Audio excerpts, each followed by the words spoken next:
In digital Marathi, जनतेच्या हक्काचं व्यासपीठ।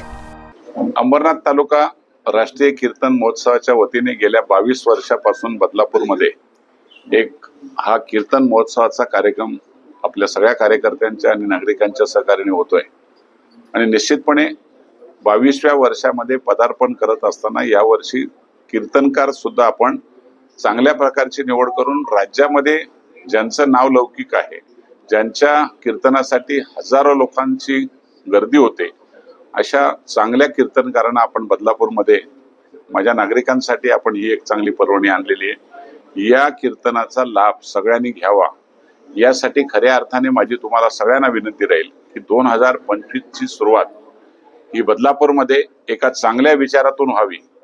आपली संस्कृती खऱ्या अर्थाने जपण्यासाठी आपण सगळ्यांनी त्याच्यामध्ये सहभागी व्हावं आणि वेगवेगळ्या विचारातून जे आपल्याला चांगल्या प्रकारचे बोध दिले जातात त्या बोधामधून आपण आपल्या परिसरामध्ये, आपल्या भागामध्ये एक चांगलं वातावरण निर्मिती करण्यासाठी सगळ्यांनी सहभागी व्हावं अशी तुमच्या सगळ्यांच्या वतीने मी सगळ्या जनतेला विनंती करतो।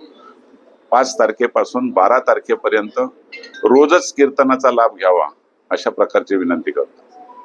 आपण भाजपाचे नगरसेवक आहेत हेमंत चौधरी, त्यांनी नुकताच उपमुख्यमंत्री एकनाथ शिंदे यांच्या नेतृत्वाखाली पक्षप्रवेश केलाय, अडचणींचा सामना करावा लागतो असा आरोप केला त्यांनी। एक खरं म्हणजे हेमंत चतुर्थे यांना पक्षातूनच हकालपट्टी केली होती, हे तुम्हाला माहित नसेल। बंडखोरी केली होती माझ्या निवडणुकीमध्ये त्यांनी आणि त्याला माझ्या घरातूनच नाही, मी त्या कार्यक्रमातून एक हकालपट्टी केली आणि नंतर तो त्याला जामीन झाला, कारण त्याला कुठं थारा नाही म्हणून तो तिथे गेला।